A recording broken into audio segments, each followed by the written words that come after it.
Hello and welcome. I am Dr. Anil Joshi. Welcomes you to my series Learn Radiology with Dr. Anil Joshi. This is a simplified physics lecture meant for residents of radiology, those who has taken medical imaging as their career, and also those who are interested in radiology, especially conventional radiology, in which earlier we used to use films and developing in a dark room. Now here we are going to see it's no doubt a past technique, but definitely we should know it because it has served us for a long time. Now to start with is the disclaimer, acknowledgement and disclosures. Most of the material which we are using here is from our department, used for many years. Many years we are using. Every year we use same material to teach our boys, and there are certain illustrations which are downloaded, but we have confirmed it that they are royalty free. We acknowledge with thanks from whom we have got this. With this brief introduction, let's get going to the topic itself. So today's topic is the chemistry of image formation. Now this is no doubt an old technique, but still we should know it because there are a lot of similarities between recent what we are seeing image formation also and earlier how it was formed. Now the darkroom film processing is outdated. I do agree, but as an important historical landmark, one should know it. It constitutes developing, rinsing, fixing, washing and drying. Believe me, it was really cumbersome. You'll find those who are used to now see a digital radiology department and a digital processing. It was really a cumbersome. I agree with it, but it was going on for a long time. The X-ray film consisting of a transparent blue tinted base coated on both sides with an emulsion. We have seen in detail about X-ray film in some other lecture. The emulsion consists of the gelatin containing microscopic radiation sensitive silver halide crystals. When X-ray or light strikes these crystals or grain, some of the bromine ions are liberated and captured by the silver ions. Now at this stage, radiograph contained a latent or a hidden image. Extensively this topic again covered in some other lecture. How is this latent image? In this process, several different chemicals and solutions for a controlled period of time perform processing work to convert a latent image into a visible image. This process is covered in subsequent lecture, but you should know about it. We are taking in this lecture some other topics. Now, what is the development reaction? So, how a development occurs? When a bromide and acids are formed, pH is lowered. It goes towards acidic side. The developer is consumed. It receives a dry film and it puts out a wet film. So certain amount of developer is consumed by each and every film. Replenisher formula have a higher pH. See, replenisher means we were adding whatever was consumed, and whatever was not consumed was not added. So one thing was to control a pH, and second to add certain constituents which were used and not to use one which were not used by the developer. Now rate of replenishment for each 14/17 film is around 60 ml. This you have to know in both automatic as well as in manual processings. Now this is in nutshell how the reaction takes place between silver bromide. Now there is also another reaction going on that is called as oxidation reactions. They occur in low volume. They pH is raised by them. Then second, no bromide is produced. Then replenisher formula has a lower pH, contains bromide and high sulfate concentration to retard the oxidation. Rate of replenishment is around 90 ml. Developer is replaced by replenisher with each 14 and 17 film. Now this in manual it varies, but in automatic it is fairly consistent. Neither we use a same type of film. There are combination of multiple films. So best is to wait and watch, see the levels and then control it accordingly. Then what are the factors affecting development? Constituents of developing solution, that is developer. Which are the ingredients of it, how much concentration they are in it, they depend the person. Second is the temperature and third is the development time. Then what are the constituents of the developing solutions? For a particular level of exposure, image density depends on the emulsion characteristics and the activity of a developer. The developer activity is influenced by choice of a developing agent and their relative proportion. So each manufacturer will have in their own way different concentrations. Then concentration of developer agent in the solution. More is this developer solution in the tank, the different will be the exposure timing and quality of the development. And please note, developer was consumed. So that means every time the developer was getting less and less. It is not correct to put water in it and get the level proper. You have to put a replenisher. Otherwise, a routine practice at many centers is to put water in it. That is not correct. And is the pH of the developer solution, then concentration addition of the restrainer and the antifoggants. These were used to get a better film quality. Now, factor affecting development, we are continuing again with it, is the constituent we said, temperature we said, and a development time. More time you keep the film in a developer, it will get more developed, overdeveloped, or sometimes there is a risk that if you remove it early, it was underdeveloped. Then developer temperature is extremely important, particularly hot countries like us. We have to maintain temperature properly. So best way was to keep a water bath around, so that water circulation around the tanks was keeping the temperature at a low rate. The developer activity increases with temperature as many other chemicals, and we start getting overdeveloped film or the brown films. Then high temperature development, a range of 38 to 42 degrees is used, which enables 90 seconds or faster cycle to operate, that we can maintain only in automatic processor, but in manual it was not possible. Low temperature development, what happens is operated at around 300 Celsius.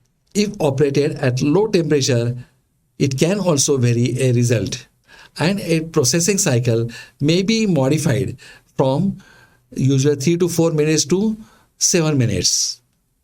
Usually what we prefer is a medium temperature for the development, which is most of the time is a room temperature, and automatic processor was not a choice of all the centers.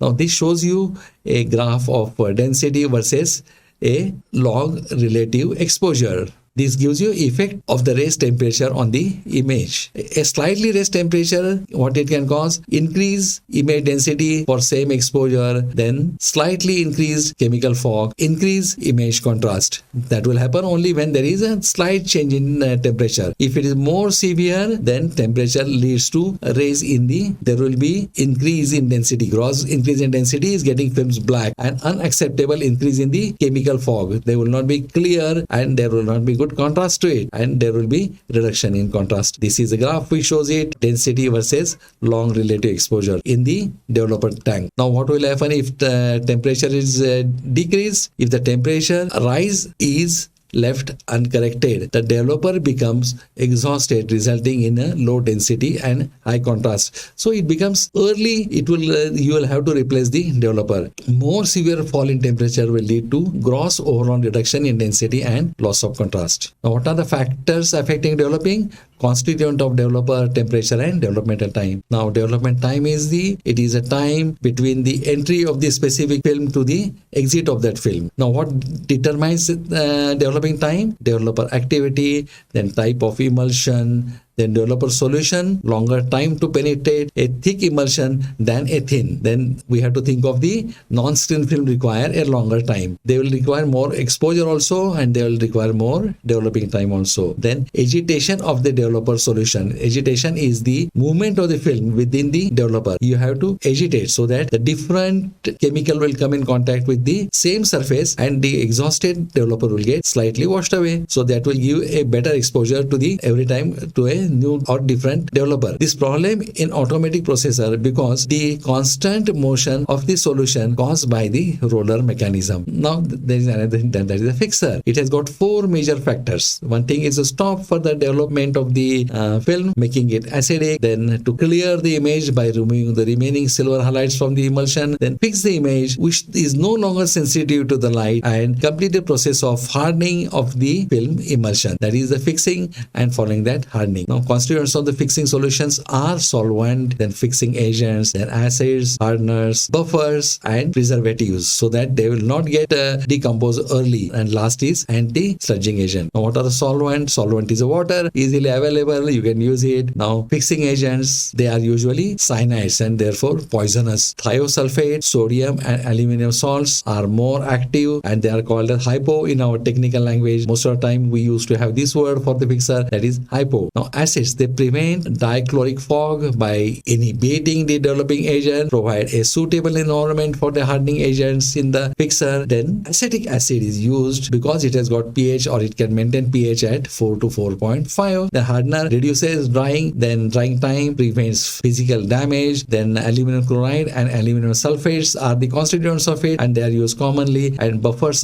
they prevent sulfurization, neutralization of the developer, optimizes hardener activity, sodium acetate, too commonly used in conjunction with acetic acid. Now, preservation retards decomposition of thiosulfate so that film will remain in same position for a long time. Sodium sulfate is a commonly used. Anti-sludging agents are boric acid is commonly used, and it prevents sludging of the insoluble aluminum compounds in the hardener. Washing is the most important. After developing, after rinsing, after fixing, film comes to a washing. This in automatic process it does by the help of roller, but in manually you will have to wash it in a tank. Film needs to be washed in a tank. The film must be washed well with the water, especially running water. After developing and fixing, it removes all the thiosulfate and complexes. If you do not do that, your film will get fogged after a few days or they become yellowish. Then tap water is a satisfactory washing mechanism in 90 seconds of the cycle. About 15 seconds is allowed for the washing stage, while the manual processing minimum is 10 minutes. We keep film in the running water for 10 minutes so that the chemicals get removed. Then incomplete washing causes retain hypo to react with the silver to form a silver sulfide acquiring brown color. Drying as simple. We can either use it in a dryer. It is best to use in dryer because it is a quick and it will not stain. Even water can stain on the films, that is preventable. All the surface water and most of the retained emulsion must be removed. The drying medium is dry air of the low humidity which accelerates the evaporation process and reduces drying time. Then heated air can be retain more moisture than the cold air and is therefore more effective drying method. However, the excessive use of heat may cause the film or it may damage the emulsion. They get crumpled. Air temperature between 40 to 65 degree are commonly used. Now see, these are the dryers. You have put vertical films so that the excess water will get mopped off and there will be a hot air blown on that to dry the films. Now this is a total process what we have discussed in a schematic form. Pause it and have a look at it. What it is, the emulsion changes during the process. A. Now we have got 4. First let us come to A. Before the exposure, many silver bromide crystals are present in the emulsion. B. After exposure, the exposed crystals containing natural silver atoms at least image sites constitutes. The latent image, that is the shaded areas in the crystals, is shown in B. C. The developer converts the exposed crystals containing natural silver atoms at a latent temperature stages to solid grains of the metallic silver. And D. Fixer resolves the unexposed undeveloped silver bromide crystals, leaving only the solid silver grains. This was in brief the process, how the earlier films were processed. I hope, though historical, you should know about it because it has served us for a couple of years. Now, right from the X-ray invention till almost 2000, this was the only remedy. Then onward we started getting CR and other things. With that, I'm ending my lecture. I thank you for giving your kind attention. Please visit our website for more detail and do encourage us for making more and more videos educational by giving a like. Thank you. Goodbye.